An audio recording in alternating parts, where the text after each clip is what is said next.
Good morning, guys. Welcome to Fishful Thinker. I'm Chad LaChance. Right here in the boat, we've got Miss Caryn File. We've had lots and lots of requests for lady anglers. We've had lots of emails over the years of, geez, how do I get my wife or my daughter or my girlfriend to fish? Well, Caryn's here to tell you how to do it. We're here in North Park, Colorado. We're starting on our second lake in the morning, and this is going to be a fun show. You think we can catch some? I know we can catch some. Confidence catches fish, guys. Stay tuned, get comfortable. This should be fun. Fishful Thinker Television is brought to you by Sportsman's Warehouse, America's premier outfitter. Peterson Toyota and Toyota Trucks, moving forward. St. Croix Rod, best rods on earth. Berkeley, catch more fish. Abu Garcia, for life. Camp Chef, the way to cook outdoors. And Colorado Parks and Wildlife.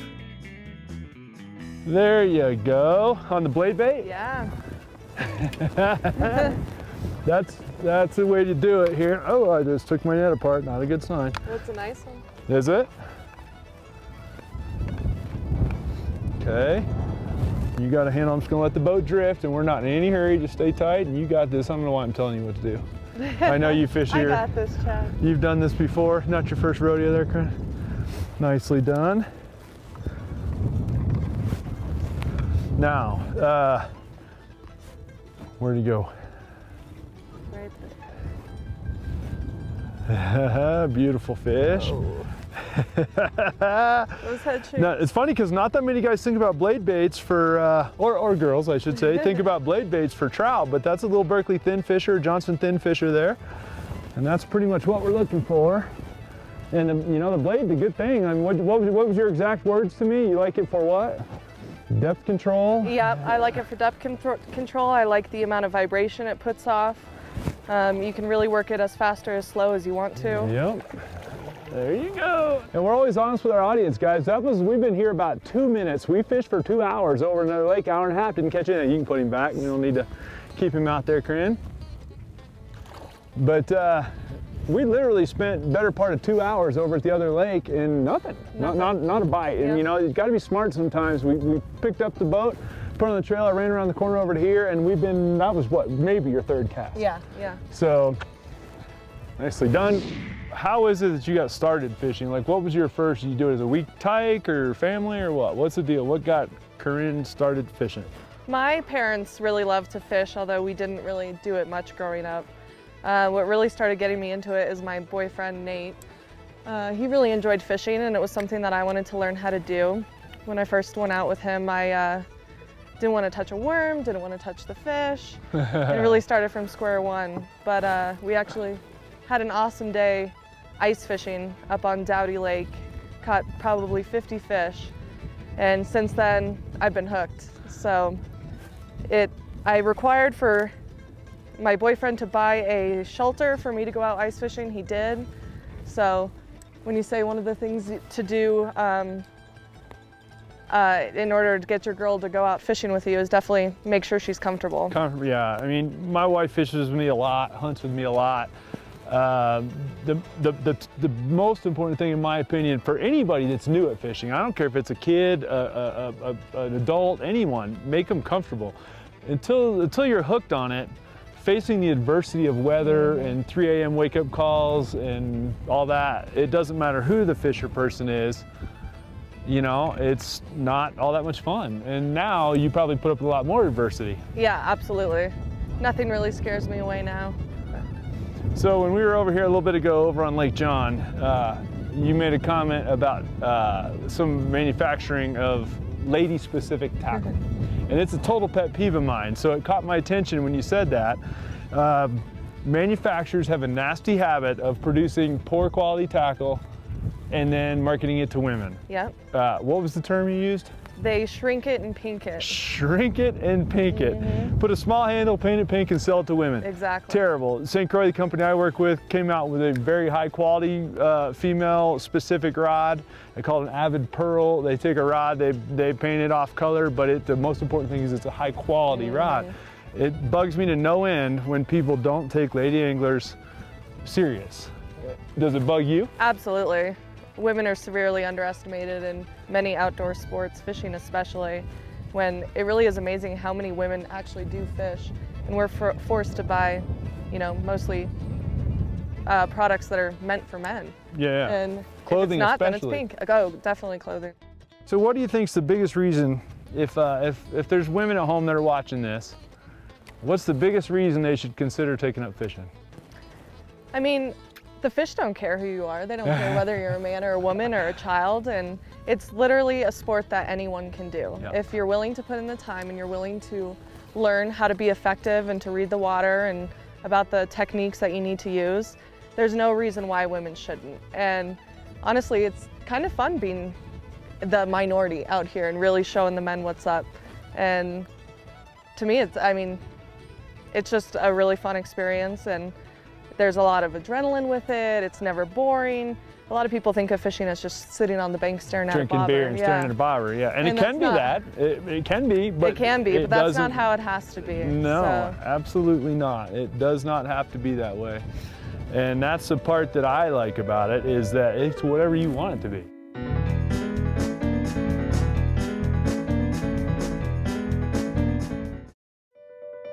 Fishful Thinker Television is brought to you by Ranger Boats, still building legends one at a time.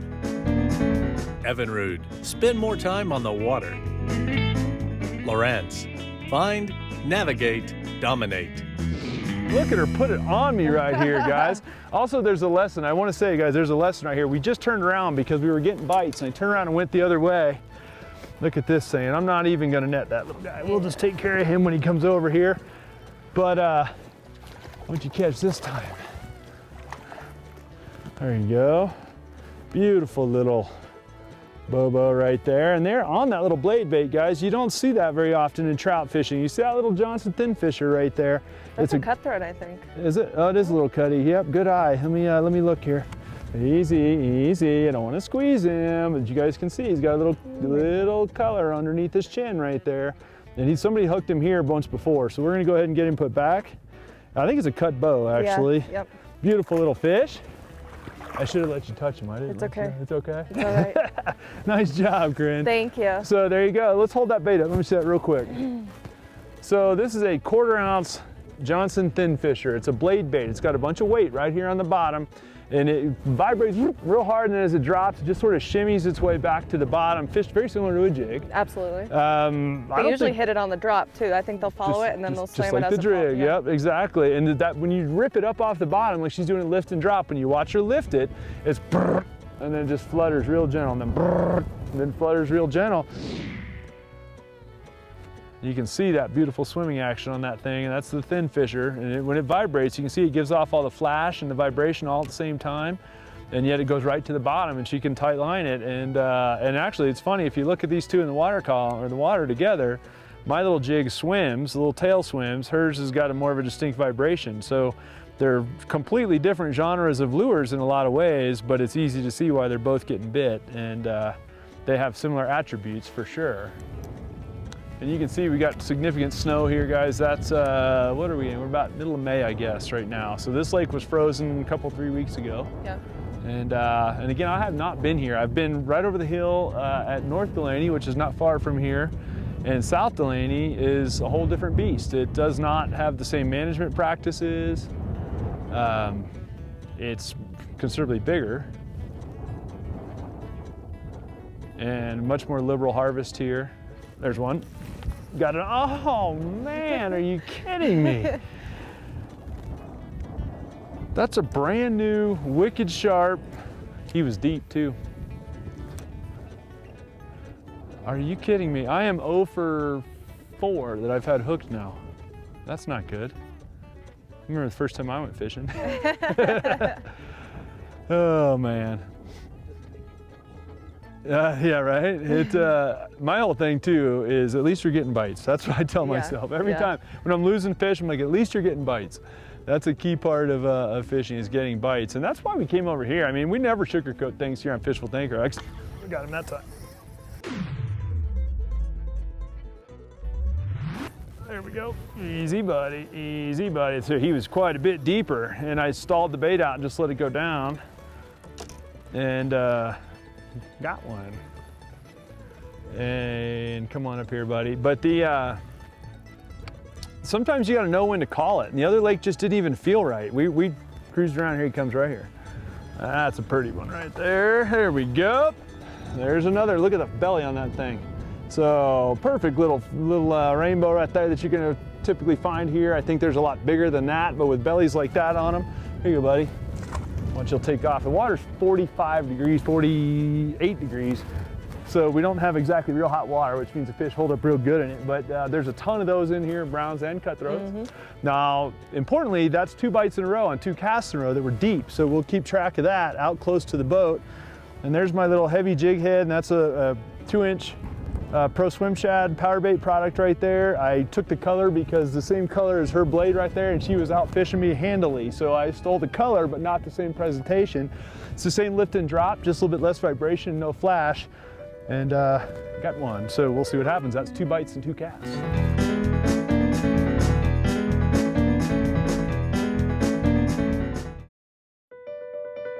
Fishful Thinker Television is brought to you by Camp Chef, the way to cook outdoors. Peterson Toyota and Toyota Trucks, moving forward. And Colorado Parks and Wildlife. How'd you learn the basics, the knots, the basic casting strokes and all that?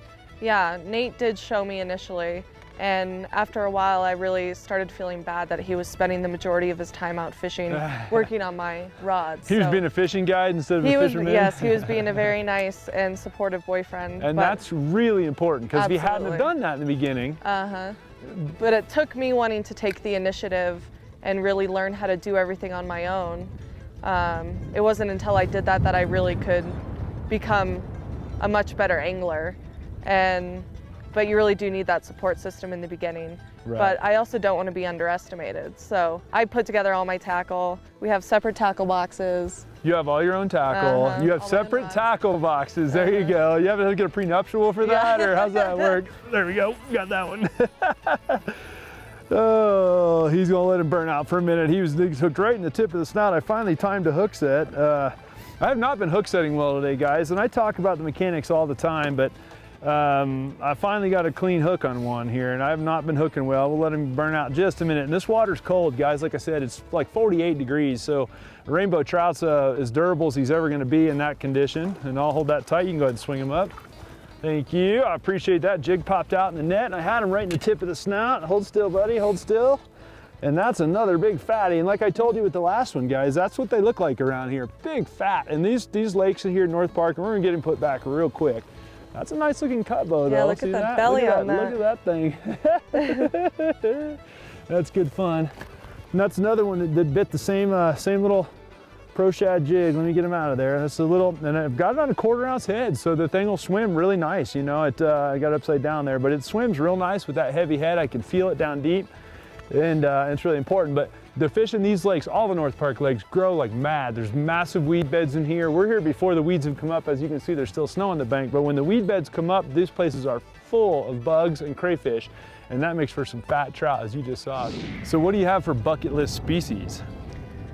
What species would you like to catch? You've caught largemouth? Yep, largemouth, pike, smallmouth, pike. Smallmouth, you've caught wipers, walleyes. Yep. You've caught all the trout, including the tiger trout, lake trout. Big lake, or you went out with our friend Bernie Keefe, caught a big lake trout. How many lake trout did you catch? I caught 3 lake trout that day. All of them were over 30 inches, wow.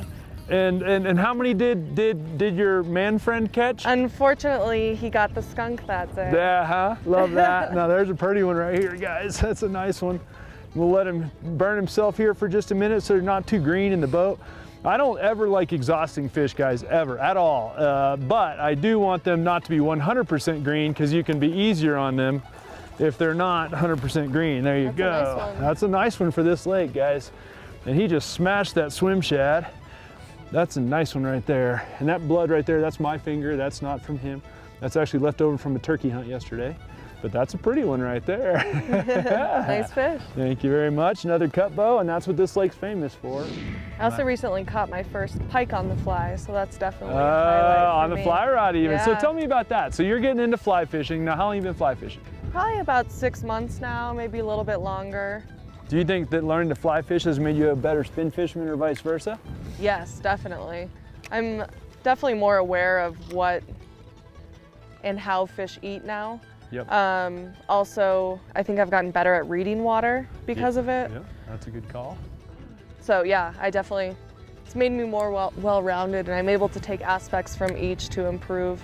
But I really like being the versatile angler that can carry out both a fly rod and a spin rod and use it for whatever conditions are best. And your boyfriend Nate also can do both, or Yes. does both? Yep.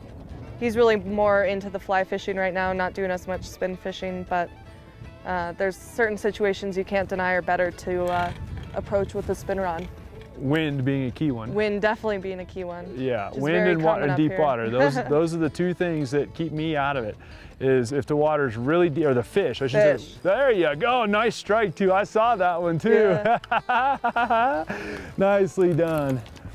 So there you go, back and forth, trading punches, blade baits and jigs. Hey, Caryn, you can come fish with us anytime you want. Thank you. I'll net him right here whenever. That's a pretty one there too. Come on over here, buddy, right in the corner Barely of the got mouth. him. Just hold the line tight in there. There you go. You got him. Got him. Got him. There you go. Another beautiful cut bow right there. Look how fat. See, folks, does he look a lot like the last one? And there's a little blade bait again, little Johnson Thinfisher, and you can go ahead and put him back. Nicely done. See, I got you motivated. I was like, okay, you're up. And Give me a little competition. 2 minutes later, she's ready to go again. There's the blade. And you're fishing on an 8-pound fluoro, is that correct? That's correct.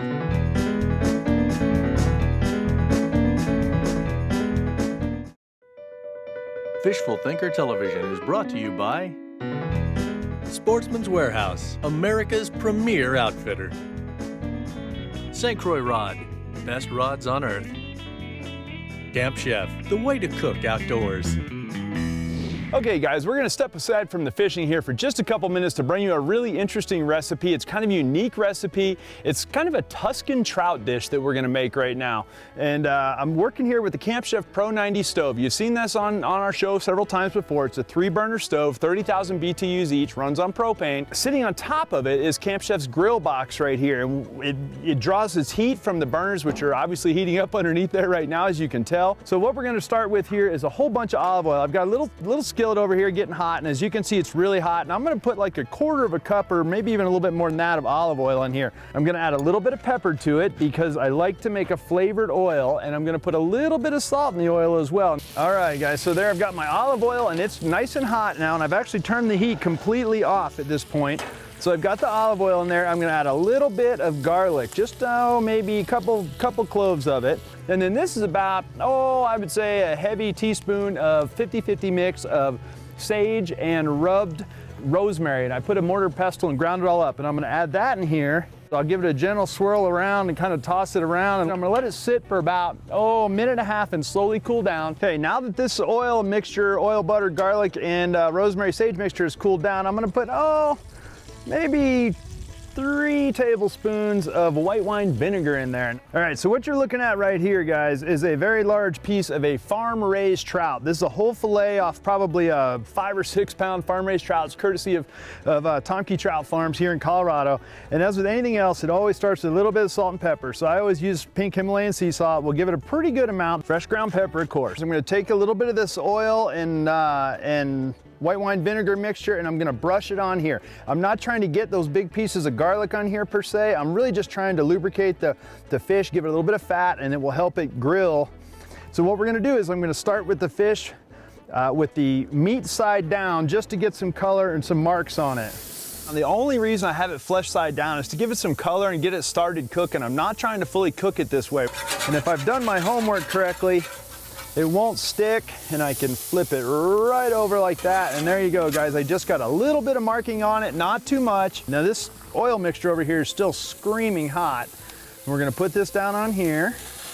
I'll put the lid down on this, and about 3 minutes from now, that will be done. There we go. And we're gonna get him turned this way. And right there's where that's gonna go. We'll give it a little bit of this on top. just to finish it off. I didn't put all this garlic on that fish. That would completely overpower the fish. All I wanted to do was flavor the oil with the garlic. So the herbs and the garlic are basically staying in the pan, and the oil and the white wine vinegar are going on the fish. All right, so there it is, guys, our Tuscan flavored trout fillet. Big, beautiful trout, courtesy of Tomke Trout Farms here in Colorado. This dish is now ready to go on to anything you want to use it for, whether you want to flake it over a salad or put it in some pasta or just eat it by itself. You can do anything you want, but it's fully cooked, deliciously flavored trout, and it's really good for you as well. All right, so as you guys can see, the wind has gotten crazy behind us here, and the fish quit. Honestly, I mean, let's be honest, we spent an hour and a half or something and didn't catch any more fish at the end of the day. So a couple things to take away. We started on another lake, fished for an hour, no activity of any kind, put the boat in the trailer, came over here, another lake we've never been to, caught them good, then it got slow again. Sometimes that's the real world. Yep. We're all about the real world of fishing here on Fishful Thinker. So what do you think is the most important thing, Caryn, that people should take away from this show as far as getting their lady friends to fish? I think the most important things are to be patient, to be supportive, to make sure your woman's going to be comfortable, you're going to make the most out of the day, and really don't underestimate her. I think that's an excellent call. Some of the best fisher people I know, especially as students of the sport, are women anglers. We have a ball with it. You're the second time we've ever had a lady in 15 seasons on the show. We hope to have some more. That's Caryn File right here. Loves to fish, has a real job, kind of every average girl in that regard, just not like some, you know, whatever. We wanted to find a girl that really liked to fish, and also we want to thank Nate, her boyfriend, for loaning her to us for the day. He's fishing somewhere else here in North Park as we speak. So guys, we appreciate you joining us. Hopefully you appreciate our honesty. We had a lot of fun today. The blade bait was excellent. It was her idea and it worked very well. It's not something we've ever done in Fishful Thinker, so hopefully you like that. And of course the jig as well is always consistent and where my confidence lies. So we appreciate you watching very much. We hopefully you'll join the conversation on Facebook, Instagram, or Twitter. And most importantly, we hope you'll tune in, and we'll see you next week. Time now for today's best catch, brought to you by Berkeley. Fish. There you go. Nice strike too. I saw that one too. Yeah. So there you go. Back and forth, trading punches, blade baits and jigs. Beautiful cut bow right there. Look how fat. See, and folks, does he look a lot like the last one? Berkeley. Catch more fish. Oh, I just missed one. Hang on. Come on back. Nice one too. Nice one. Oh no, that looked like a big one. Oh, there's one right there. Oh, come on, Chad. Oh, come on, Chad. Got him. Oh, there's one. Oh, come on. There you go. Oh! Cut for a second. All right, cut for a second.